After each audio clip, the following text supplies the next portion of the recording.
Hello students, आज जो मैं टॉपिक आपसे डिस्कस करने जा रहा हूँ वो टॉपिक है रिलेशंस। तो आज जो वीडियो बन रहा है उसमें हम लोग 11th की कुछ चीज़ रिवाइज करेंगे, उसके बिना हम लोग आगे नहीं बढ़ पाएंगे। तो पहले देख लेते हैं कि रिलेशन जो हम 12th में पढ़ेंगे, आपने 11th में भी पढ़ा हुआ है, उससे रिलेटेड कौन कौन सी चीज़ें आपको याद रहनी चाहिए। तो पहली जो चीज़ है, देखिए इसमें रिलेशन पढ़ने से पहले जो हम रिवाइज करेंगे, जो आपने 11th में पढ़ा हुआ है, वो है ऑर्डर्ड पेयर। ये खाली हम रिमाइंड कर रहे हैं, बहुत ज़्यादा डिटेल में नहीं जाएंगे। तो ऑर्डर्ड पेयर क्या था, देखिए एक अरेंजमेंट था। अरेंजमेंट किसका था, यहाँ पे जो वर्ड आपको नज़र आ रहा है पेयर, तो पेयर मीन्स होता है टू। तो टू ऑब्जेक्ट्स का आपने एक अरेंजमेंट करना है। वो अरेंजमेंट आप कैसे करेंगे, देखिए आपको इस ब्रैकेट का यूज़ करना है। इस ब्रैकेट के अंदर आप वो एलिमेंट लिखेंगे। सपोज कीजिए कि वो एलिमेंट आपके पास टू ऑब्जेक्ट जो हैं वो ए एंड बी हैं। तो फर्स्ट एलिमेंट को आप ए से डिनोट करेंगे, कॉमा से इसको सेपरेट करेंगे, और दूसरा एलिमेंट क्या हो जाएगा, आपका बी हो जाएगा। तो ये जो अरेंजमेंट हमने की है, इस अरेंजमेंट को हम लोग बोलते हैं ऑर्डर्ड पेयर। फिर से देखिए, ऑर्डर्ड पेयर क्या है, एक अरेंजमेंट है। स्पेसिफिक ऑर्डर में आपने लिखना है दो एलिमेंट को। कैसे लिखना है, एक स्मॉल ब्रैकेट के अंदर लिखना है।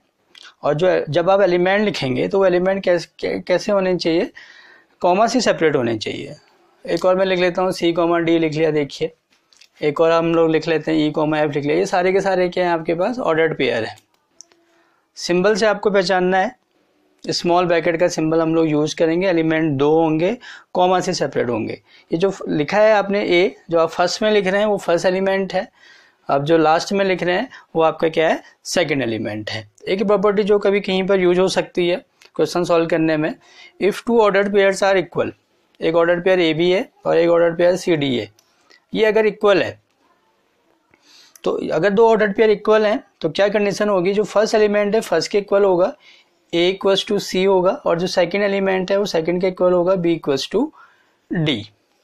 ये वाइस वर्सा भी है, यानी कि अगर ये कंडीशन आपके पास है, ए इक्वल्स टू सी है, बी इक्वल्स टू डी है, तो ऑर्डर्ड पेयर क्या होंगे, इक्वल होंगे। ऑर्डर्ड पेयर इक्वल है तो फर्स्ट एलिमेंट फर्स्ट के इक्वल होगा, सेकंड के इक्वल होगा। और अगर एलिमेंट आपके पास इक्वल है, एलिमेंट्स इक्वल है, तो ऑर्डर्ड पेयर भी क्या हो जाएंगे, आपके इक्वल हो जाएंगे। तो ये जो पहली प्रॉपर्टी है, पहली चीज़ है जो हमने डिस्कस की है। अब हम आगे देखेंगे, आगे फिर हम देखेंगे इसमें कार्टेशियन प्रोडक्ट।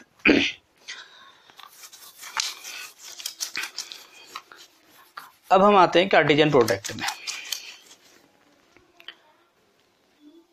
कार्टेशियन प्रोडक्ट ये भी काफ़ी इंपॉर्टेंट है। देखिए अब हम कार्टेशियन प्रोडक्ट क्या करते हैं, सेट बनाएंगे, set of all ordered pairs. तो यहाँ पे मैं दो नॉन एम्प्टी सेट ले रहा हूँ। एक सेट है आपके पास ए, एक सेट है आपके पास बी। कार्टेशियन प्रोडक्ट को हम लोग क्या करते हैं, ए क्रॉस बी से डिनोट करते हैं, आपको याद आ रहा होगा। अब ये जो ए क्रॉस बी है, देखिए set of all order pair. अगर हम ऑल ऑर्डर पेयर को ए कॉमा बी से डिनोट करते हैं, यहाँ पे मैंने लिख दिया, देखिए ए कॉमा बी, ये ऑर्डर पेयर का सिंबल है। सेट बन रहे हैं तो कर्ली ब्रैकेट का हम लोग यूज कर रहे हैं। कैसा आप लोग सेट बना रहे हैं, set of all order pair such that small a belongs to capital A. ये जो स्मॉल ए है वो कैपिटल ए को बिलोंग करना चाहिए, और स्मॉल बी किसको बिलोंग करेगा, कैपिटल बी को बिलोंग करेगा। तो अगर ऐसा कोई एक सेट आपने बना दिया ऑर्डर पेयर का, तो उस ऑर्डर पेयर के सेट को हम लोग क्या बोलते हैं, कार्टेशियन प्रोडक्ट बोलते हैं। एग्जांपल ले लेते हैं, देखिए ए 1,2, बी यहाँ पे हो गया 1,3, ए क्रॉस बी आपने किया ही है, खाली हम लोग रिवीजन कर रहे हैं, फिर हम लोग आगे बढ़ पाएंगे। अगर आपको ये चीज़ क्लियर हो जाएंगी तब हम रिलेशन के टाइप में आएंगे। अब मैं कार्टेशियन प्रोडक्ट कर रहा हूँ, 1 1, यहाँ से आप 1 को लेंगे, इसके साथ एडजस्टमेंट करेंगे, ऑर्डर पेयर में लिखेंगे 1,1, 1,3, 2,1, 2,3। तो ये क्या हो गया, आपका कार्टेशियन प्रोडक्ट हो गया। कार्टेशियन प्रोडक्ट के बाद जो नेक्स्ट चीज़ हम लोग पढ़ेंगे इसमें, वो है आपके पास रिलेशन। तो रिलेशन क्या है, any subset of a cross b. अगर सेट आपके पास ए और बी ही है, ए और बी आपके पास अगर सेट है, तो आपने क्या करना है, देखिए प्रोसेस को आपने समझना है। सेट ऑलरेडी गिवन होंगे आपके पास, अगर दो सेट हैं ए और बी लिखा हुआ है तो आप ए क्रॉस बी करेंगे। अगर आपके पास एक ही सेट है तो आप ए क्रॉस ए करेंगे। ऐसा नहीं है कि अगर एक ही सेट आपके पास होगा तो आप एक कार्टेशियन प्रोडक्ट कर ही नहीं कर सकते हैं। तो कार्टेशियन प्रोडक्ट कैसे करेंगे, ए का एक के साथ कार्टेशियन प्रोडक्ट करेंगे। और अगर दो सेट हैं तो वो तो ऑब्वियस है कि वो कार्टेशियन प्रोडक्ट आपका आ जाएगा। तो आपने सेट आपके पास है, आपने कार्टेशियन प्रोडक्ट किया। अब डेफिनेशन हम लोग क्या लिखते हैं, any subset of a cross b या फिर ए क्रॉस ए या फिर और भी जो होगा बी क्रॉस बी, जिसका भी आपने कार्टेशियन प्रोडक्ट किया उसी का सबसेट को हम लोग क्या बोलते हैं, रिलेशन बोलते हैं, रिलेशन। तो क्या डेफिनेशन है रिलेशन की, any subset of a cross b is called a relation. अब रिलेशन जब आपने बना लिया तो इस रिलेशन को हम लोग डिनोट करते हैं आर से। तो यहाँ पे हम आर लिख रहे हैं अगर आपके पास रिलेशन है, और अदरवाइज आपके पास क्या है, कार्टेशियन प्रोडक्ट है। यहाँ पे एक चीज़ और इम्पोर्टेंट है, ये समझना काफ़ी इम्पोर्टेंट है कि जो ए क्रॉस बी में लिख रहा हूँ और आर में लिख रहा हूँ दोनों एक ही चीज़ है। A cross b Cartesian product है, आर क्या है, any subset of a cross b है, यानी कि ये भी क्या होगा, ए क्रॉस बी के ही एलिमेंट में से आएगा। ये भी कार्टेशियन प्रोडक्ट से ही आपको मिल रहा है, बस इसको लिख हम अलग ढंग से रहे हैं। यहाँ आपने ए क्रॉस बी लिखा है कार्टेशियन प्रोडक्ट में, यहाँ उसका एक अलग नाम आ गया है, रिलेशन है, आर लिख रहे हैं। तो किसी केस में हो सकता है कि आर की वैल्यू ए क्रॉस बी के इक्वल हो जाए, जिसको हम यूनिवर्सल रिलेशन बोलते हैं, वो हम बाद में डिस्कस करेंगे। तो आर और ए क्रॉस बी दोनों क्या है, कार्टेशियन प्रोडक्ट ही हैं। एक तो कार्टेशियन प्रोडक्ट है ही, और दूसरा क्या है, उसका सबसेट है, यानी कि कार्टेशियन प्रोडक्ट के फॉर्म में ही होगा। ये सिंबल से कंफ्यूज नहीं होना कि अब आर आप नई चीज़ पढ़ रहे हैं। आर आपको कहाँ से मिलेगा, ए क्रॉस बी से ही मिलेगा। ए क्रॉस बी का आप पहले करेंगे, ए क्रॉस बी के एलिमेंट ही किस में आएंगे, आर में आएंगे। ये पहली चीज़ हो गई। अब देखिए जो एक्चुअल में रिलेशन होता क्या है, तो रिलेशन भी क्या होगा, सेट ऑफ ऑर्डर्ड पेयर ही होगा। मैं यहाँ पे एक्स और वाई लिख देता हूँ, such that x belongs to a, y belongs to b. तो रिलेशन में भी क्या है, सेट ऑफ ऑर्डर पेयर ही मिल रहा है। ये जो x है वो a को बिलोंग करेगा, और जो y किसको बिलोंग करेगा, b को बिलोंग करेगा। तो देखिए यहाँ पे होगा क्या, a क्रॉस b आपने किया रिलेशन। तो जो रिलेशन होता है एक्चुअल में, जो रिलेशन है वो इन दो एलिमेंट के बीच में रिलेशन है। रिलेशन में भी क्या हो रहा है, आपको एक सेट ऑफ ऑर्डर पेयर मिल रहा है।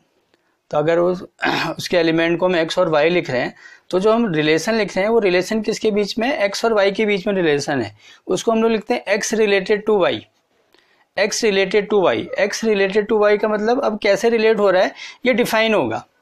इसमें भी आपने कंफ्यूज नहीं होना कि रिलेशन हम लोग कैसे फाइंड करेंगे। रिलेशन हमने फाइंड नहीं करना है, हर क्वेश्चन में वो चीज़ दी होगी आपको या फिर डिफाइन की होगी, हमको केवल ऑब्जर्व करना है, उसके एलिमेंट को पिक करना है, या फिर बाकी जो चीज़ करनी होगी वो हम लोग करेंगे। तो रिलेशन किसके बीच में है, एक्स और वाई के बीच क्या रिलेशन है, एक्स रिलेटेड टू वाई। अब वो जो रिलेशन होगा वो लिखा होगा कि एक्स इक्वल्स टू वाई है।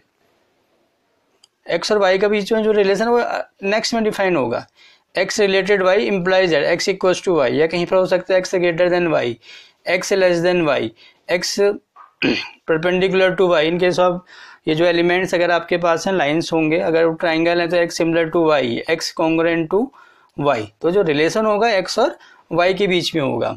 तो जो भी रिलेशन है, ठीक है, गिवन होगा, सपोज कीजिए कि एक्स इक्वल्स टू वाई है, तो ए क्रॉस बी आपने किया, आपको सेट ऑफ ऑर्डर पेयर मिल गया।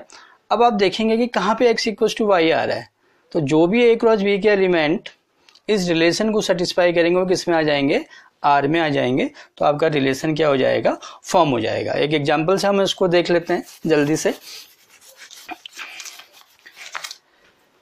ए आपके पास है 1,2, बी में ले लेता हूँ 2,3 ले लेते हैं, चलिए, या 2,1 ही ले लेते हैं, 2,1 ले लेते हैं। तो ए क्रॉस बी आपने किया, तो ये होगा 1 2 1 1।